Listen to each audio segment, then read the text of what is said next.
नमस्कार, देवभूमि समाचार देख रहे हैं आप। आपके साथ मैं हूं स्वीटी दीक्षित। बुलेटिन की शुरुआत करेंगे महत्वपूर्ण जानकारी के साथ। उत्तराखंड दौरे पर केंद्रीय गृह मंत्री अमित शाह है। नरेंद्र नगर में 24वीं मध्य क्षेत्रीय परिषद की बैठक होने जा रही है। बैठक की अध्यक्षता करेंगे गृह मंत्री अमित शाह। 4 राज्यों के मुख्यमंत्री भी इसमें शामिल होंगे। मुख्यमंत्री और अधिकारी शामिल होंगे इस बैठक में। तो गृह मंत्री अमित शाह बता दें कि नरेंद्र नगर के 24वीं जो बैठक होने जा रही है उसकी अध्यक्षता करेंगे। बैठक की अध्यक्षता करेंगे गृह मंत्री अमित शाह।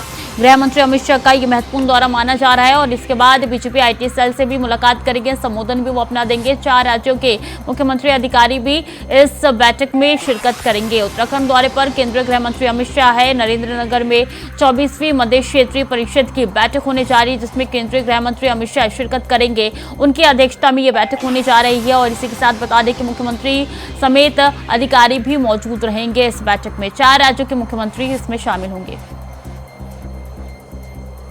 इसी खबर पर ज्यादा जानकारी के साथ अभय कैंथुरा जुड़ चुके हैं। अभय मुख्यमंत्री भी पहुंचने वाले हैं कई राज्यों के और गृह मंत्री अमित शाह भी पहुंचने वाले। क्या पहुंच चुके हैं या पहुंचने वाले हैं, क्या जानकारी? बिल्कुल, अब से कुछ देर बाद ये कह सकते हैं कि जो मध्य क्षेत्र परिषद है उसकी बैठक यहाँ पर शुरू होने जा रही है। नरेंद्र नगर में बैठक होगी।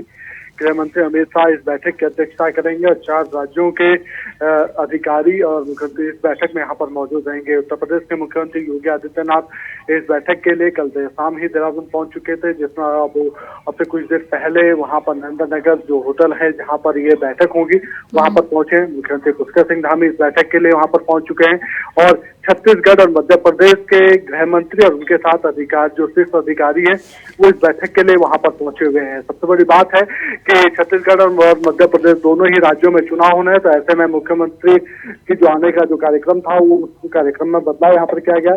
4 राज्यों के कह सकते हैं कि अधिकारी, मंत्री, प्रतिनिधिमंडल और मुख्यमंत्री यहाँ पर मौजूद हैं और किस तरीके से राज्यों के बीच में आपसी समन्वय किया जा सकता है, आपसी समन्वय के जरिए विकास की जो रफ्तार उसे कैसे बढ़ाई जा सकती है, उन सब चीजों को लेकर बातचीत यहाँ पर होगी। सभी का इंतजार इस बैठक के लिए, वे कह सकते हैं कि अब से कुछ देर बाद जैसे ही केंद्रीय गृह मंत्री अमित शाह यहाँ पर पहुंचेंगे सभी का इंतजार उनके पहुंचने का है। अब से कुछ देर में वो यहाँ पर पहुंचने वाले हैं और उम्मीद यही की जा सकती है कि जैसे वो आएंगे ये बैठक शुरू होगी और फिर राज्यों के बीच में कैसे विकास की रफ्तार बढ़ाई जा सकती है उसको लेकर बातचीत यहाँ पर होगी। जी बिल्कुल, विकास की रफ्तार के लिए बैठक काफी ज्यादा महत्वपूर्ण हो जाती है। कौन कौन से राज्य के मुख्यमंत्री पहुंचने वाले ही हैं, अधिकारी की क्या स्थिति है? बिल्कुल, ये कह सकते हैं कि जो मध्य क्षेत्र परिषद की जो बैठक है ये 4 राज्यों को यहाँ पर ये बैठक होगी जिसमें केंद्रीय गृह मंत्री अमित शाह इसकी अध्यक्षता कर रहे हैं। उत्तर प्रदेश के मुख्यमंत्री योगी आदित्यनाथ इस बैठक के लिए यहाँ पर पहुंच चुके हैं। उत्तराखंड के मुख्यमंत्री पुष्कर सिंह धामी यहाँ पर पहुंच चुके हैं। मध्य प्रदेश और छत्तीसगढ़ दोनों ही राज्यों के जो गृह मंत्री हैं और उनके साथ अधिकारियों का जो शीर्ष प्रतिनिधिमंडल है वो यहाँ पर इस बैठक के लिए पहुंच चुका है। तो ऐसे में समझा जा सकता है कि 4 राज्य इस समय मध्य क्षेत्र परिषद में जो आते हैं वो अपने राज्यों में किस प्रकार से आपसी समन्वय बनाया जा सकता है, राज्यों के बीच में किस प्रकार से विकास के काम हो सकते हैं, खासतौर पर जो केंद्र शासित योजनाएं हैं जो सभी राज्यों में इस समय संचालित है, तो ऐसे में उन योजनाओं की जो प्रगति रिपोर्ट है वो किस प्रकार से आगे बढ़ाई जा सकती है, कैसे विकास के कार्यों से जनता को लाभान्वित किया जा सकता है। और सबसे बड़ी बात है कि जो इस समय महत्वपूर्ण जो परियोजनाएं इस समय चल रही है और रोड की हो या एक्सप्रेस वे की योजनाएं, उनसे किस प्रकार से लाभ यहाँ पर किया जा सकता है, उनके कार्यों को कैसे तीव्र गति से यहाँ पर पहुंचाया जा सकता है, उन सब चीजों को लेकर बातचीत होगी। जो राज्यों की जो समस्याएं इस समय खासतौर पर कह सकते हैं, चाहे बजट से जुड़ी हो या विकास की रफ्तार में अधिकारियों और के बीच में जो समन्वय की जो कमी अक्सर राज्य और केंद्र के बीच में देखी जाती है उसको कैसे दूर किया जा सकता है, उन सब चीजों को लेकर बातचीत। और समन्वय बहुत जरूरी भी हो जाता है। अब है अगर बात की जाए तो ये बैठक के बाद क्या क्या कार्यक्रम ऐसे होने जा रहे हैं जिसमें गृह मंत्री अमित शाह शिरकत करेंगे, क्या स्केड्यूल है उनका आज का? केंद्रीय गृह मंत्री का ये दौरा है जो जिसमें उनका पीजी शेड्यूल यहाँ पर रहने वाला है। पहले मध्य क्षेत्रीय परिषद की बैठक होगी जो नरेंद्र नगर में है। इस बैठक के तुरंत बाद केंद्रीय गृह मंत्री अमित शाह देहरादून यहाँ पर पहुंचेंगे जहां पर FRI में पुलिस साइंस जो कांग्रेस है उसके जो सम्मेलन यहाँ पर हो रहा है उसको वो यहाँ पर मौजूद रहेंगे। पुलिस किस प्रकार से आधुनिक युग में इस प्रकार से आगे बढ़ सकती है, कैसे अपने कार्यों में सफलता हासिल की जा सकती है और अपराध पर किस प्रकार से लगाम लगाई जा सकती है, जनता पे कैसे पुलिस का भरोसा वापस लौटाया जा सकता है, उन विषयों को लेकर बातचीत यहाँ पर होगी। उसके बाद देर शाम केंद्रीय गृह मंत्री बीजेपी के प्रदेश कार्यालय में यहाँ पर पहुंचेंगे जिसमें पार्टी पदाधिकारियों के साथ बातचीत करेंगे। खासतौर पर चुनाव के लिहाज से जो सोशल मीडिया की जो टीम है, उस टीम की बैठक यहाँ पर लेंगे, उनको सुमंत्र देंगे कि किस प्रकार से सरकार की योजनाओं को प्रचारित किया जा सकता है, जनता को उन योजनाओं से जोड़ा जा सकता है और किस प्रकार से संगठन को मजबूती प्रदान की जा सकती है, उन सब चीजों पर बातचीत करेंगे। तो ये नहीं कह समझा जा सकता है कि आज के महत्वपूर्ण कार्यक्रम है, जिसमें देर शाम 10 बजे के बाद केंद्रीय गृह मंत्री अमित शाह दिल्ली के लिए रवाना होंगे। अच्छा, अभी जब जब चुनाव आता है उससे पहले बीजेपी अपने आईटी सेल को मजबूत करने की जद्दोजहद में लग जाती है और यही ठीक इस बार भी उत्तराखंड के आईटी सेल में भी देखने को मिल रहा है। बीजेपी पूरी कोशिश करती है कि जिस तरीके से डिजिटलीकरण हो रहा है उसके मद्देनजर हम उसी के पथ पर आगे बढ़े और इसलिए मेन फोकस उसका सोशल मीडिया ही रहता है।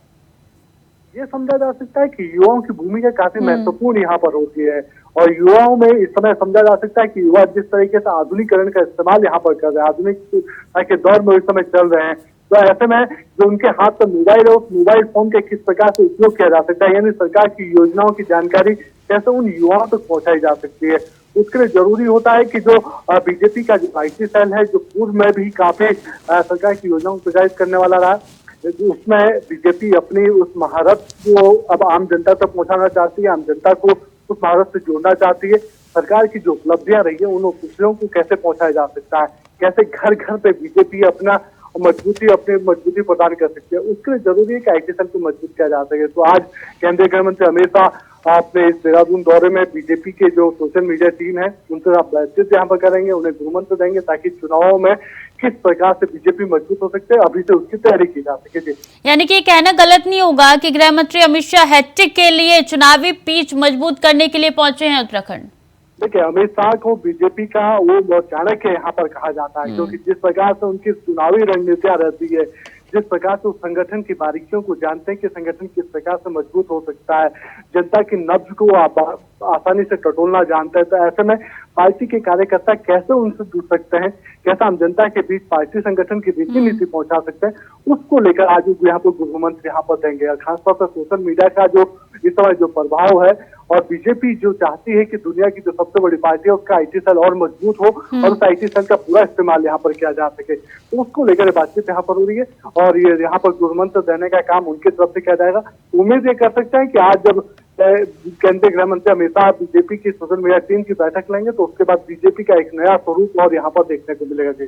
ठीक है भाई, बहुत बहुत शुक्रिया आपका तमाम जानकारियों के लिए। तो 4 राज्यों के मुख्यमंत्री भी यहाँ पे पहुंचने वाले हैं और अधिकारी भी यहाँ पे पहुंच के ये जो बैठक होने वाली है उसमें शिरकत करेंगे। गृह मंत्री अमित शाह पहुंच चुके हैं बीते दिन और ऐसे में कई ऐसे कार्यक्रम है जिसमें शिरकत करेंगे गृह मंत्री अमित शाह। FRI जाके वैज्ञानिकों से भी मुलाकात करेंगे। चलिए, वक्त तो चला छोटे से ब्रेक का, जल्द लौट रहे हैं। ब्रेक पर एक बार फिर से स्वागत है आपका। खबरों में आगे बढ़ेंगे। देहरादून में केंद्रीय गृह मंत्री अमित शाह का दौरा है। बता दें कि अमित शाह आज शाम बीजेपी मुख्यालय पहुंचेंगे, वहीं बीजेपी सोशल मीडिया और आईटी सेल की टीमों को संबोधित करेंगे। साथ ही लोकसभा चुनाव के मद्देनजर अमित शाह कार्यकर्ताओं को भी सक्रिय करेंगे।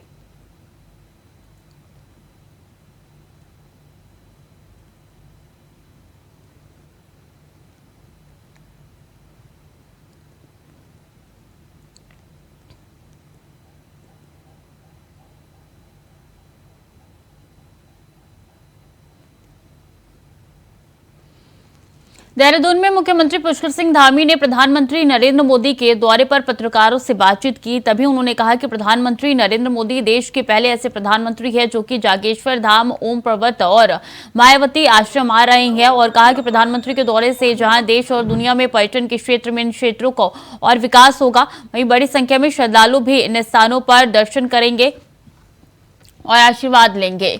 साथ ही सीएम पुष्कर सिंह धामी ने प्रधानमंत्री का हृदय से आभार व्यक्त किया। मैं सबसे पहले तो आदरणीय प्रधानमंत्री जी का मैं आभार व्यक्त करना चाहता हूं और धन्यवाद करता हूं उत्तराखंड की देवतुल्य जनता की तरफ से कि वो पहले प्रधानमंत्री होंगे जो जागेश्वर आ रहे हैं, वो पहले प्रधानमंत्री होंगे जो मायावती आ रहे हैं, वो पहले प्रधानमंत्री होंगे जो आदि कैलाश जा रहे हैं। तो निश्चित रूप से एक हम लोगों के लिए ऐतिहासिक दिन है और उनके आने से जहाँ उत्तराखंड वासियों के लिए एक बड़ा अवसर हमको मिलने वाला है, अवसर हमारे सामने आने वाला है, वहीं देश दुनिया के लिए भी तीर्थाटन के क्षेत्र में, पर्यटन के क्षेत्र में एक बड़ा जो मानसखंड मंदिर माला मिशन है और मंदिर मानसखंड सर्किट है, उस पूरे सर्किट के दर्शन पूरी दुनिया आने वाले समय में आदरणीय प्रधानमंत्री जी के आने के बाद उनका ध्यान जाए। प्रधानमंत्री नरेंद्र मोदी उत्तराखंड के दौरे पर आने वाले हैं, जिसको लेकर तैयारियां शुरू कर दी गई है। लोहाघाट के प्रसिद्ध अद्वैत आश्रम मायावती के प्रस्तावित होने की दौरे की तैयारियों का जायजा कुमाऊं कमिश्नर दीपक रावत पहुंचे हैं लेने के लिए। कमिश्नर रावत ने सबसे पहले पीएम मोदी के हेलीकॉप्टर की लैंडिंग के लिए बन रहे हेलीपैड व सेफ हाउस का निरीक्षण किया और अधिकारियों से जानकारी ली। इसके बाद कमिश्नर रावत ने हेलीपैड से लेकर चौड़ा तक बन रहे सड़क का निरीक्षण किया। फिर अधिकारियों को समय पर काम पूरे करने के दिशा निर्देश दिए और उनका हौसला बढ़ाया। वहीं पीडब्ल्यूडी के अधिशासी अभियंता संजय चौहान के द्वारा कमिश्नर को हेलीपैड और सड़क निर्माण के बारे में पूरी जानकारी दी गई। कल माननीय मुख्य सचिव महोदय ने भी इसकी समीक्षा की थी। सभी डिपार्टमेंट्स को जो इंस्ट्रक्शंस थे वो दिए गए थे। विशेषकर जो सड़क का हमारा काम है, हेलीपैड पे कुछ काम होने हैं, रास्ते में रंगाई पुताई के काम हैं, थर्मोप्लास्टिंग के काम हैं, साफ सफाई है, इन पे काम चल रहा है। अभी हम अद्वैत आश्रम में आए हैं और यहाँ पे भी जो काम होने हैं वो सभी चल रहे हैं। और जहाँ पे एक्स्ट्रा स्टाफ की आवश्यकता है तो मेरी ओर से इंस्ट्रक्शंस हैं कि मंडल स्तर पे जो भी अन्य अधिकारी हैं वो हम सप्लीमेंट कर देंगे और कहीं कोई दिक्कत आती है तो शासन भी इससे पूरा हमारा कोऑपरेशन। उत्तराखंड के शिक्षा मंत्री डॉक्टर धन सिंह रावत शासन को बेटियों के लिए देश का पहला स्कूल खोलने का प्रस्ताव तैयार कर केंद्र सरकार को भेजने के निर्देश दिए गए थे, लेकिन शिक्षा मंत्री के निर्देश के 1 साल बाद भी प्रस्ताव तैयार नहीं हुआ है। बता दें कि शिक्षा मंत्री डॉक्टर धन सिंह रावत ने 1 जुलाई 2022 को सचिवालय विद्यालय शिक्षा को इसके लिए प्रस्ताव तैयार करने के निर्देश दिए थे। मंत्री के निर्देश के बाद 11 जुलाई को शासन ने शिक्षा महानिदेशक विद्यालय शिक्षा को पत्र लिखकर राज्य में बालिका सैनिक स्कूल की स्थापना के लिए प्रस्ताव मांगा था, जिस पर कांग्रेस उपाध्यक्ष सूर्यकांत धस्माना सरकार पर तंज कसते हुए कहते हैं कि सरकार को स्कूल खोलने की कोई जरूरत नहीं है, बल्कि सरकार को अब शराब को हर घर पहुंचा रही है और कल शराब की बोतलें स्कूल और कॉलेज में भी मिलेगी। स्कूलों का क्या करिएगा? बियर के बार खोलिए, दारू की भट्टियां लगाइए, लाइसेंस लीजिए। किसी भी स्कूल का क्या जरूरत है? अब तो अभी तो घरों में बियर के लाइसेंस मिल रहे हैं, फिर थोड़े दिनों में स्कूलों में मिलेंगे, फिर कॉलेजों में भी अलाउड होगा। देहरादून में संस्कृत विकास परिषद के उपाध्यक्ष दर्जाधारी राज्य मंत्री मधु भट्ट नवरात्र ने अपना पदभार ग्रहण करेंगी।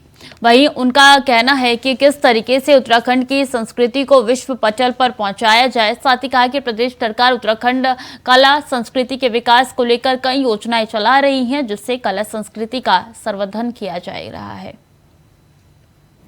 देखिए, निश्चित रूप से मैं सबसे पहले सर्वप्रथम अपनी सरकार का धन्यवाद करती हूँ, अपने संगठन का धन्यवाद करती हूँ कि उन्होंने मुझ पर इस देवभूमि उत्तराखंड की संस्कृति साहित्य कला परिषद में मुझे नामित किया। और साथ में क्योंकि इस देवभूमि की जो मैं संस्कृति से मैं वर्षों से यहाँ पे जुड़ी हुई हूँ, मैंने इसमें काम किया है। साथ में यहाँ की जो संस्कृति है उसको विश्व में एक नई एक पहचान मिले, इसके लिए मैं कार्य करूँगी। और आने वाले जो प्रथम नवरात्रि है उस दिन मैं माँ भगवती का आह्वान करते हुए मैं कार्यभार संभालूंगी।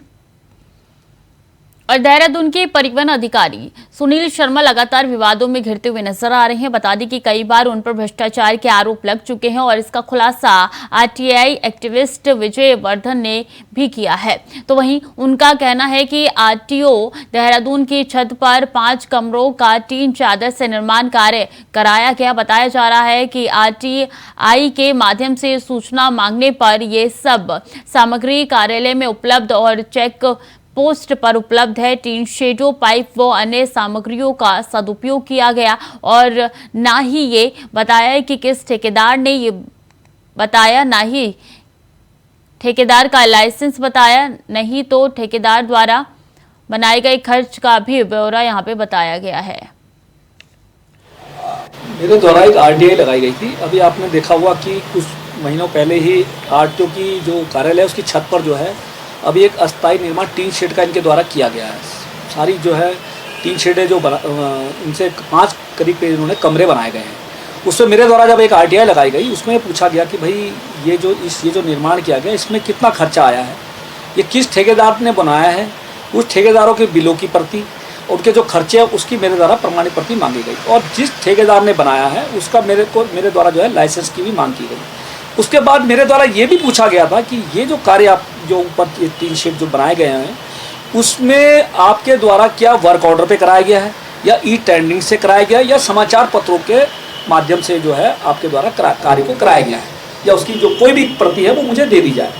इनमें इनके द्वारा बताया गया कि ये जो जितना भी हमने मटेरियल लगाया ये हमारे कार्यालय में और चेक पोस्टों में जो चेक पोस्टें थी वहाँ पड़ा हुआ था, वहाँ के द्वारा जो हमने लगाया। खबर चमोली से है, जहां हेलंग उर्गम मोटर मार्ग पर टाटा सुमो दुर्घटनाग्रस्त हो गई है। बता दें कि वाहन दुर्घटना में एक की मौत और 2 लोग घायल हो गए हैं। सूचना मिलते ही मौके पर पहुंची पुलिस और एसडीआरएफ की टीम ने घायलों को उपचार के लिए हायर सेंटर भेज दिया।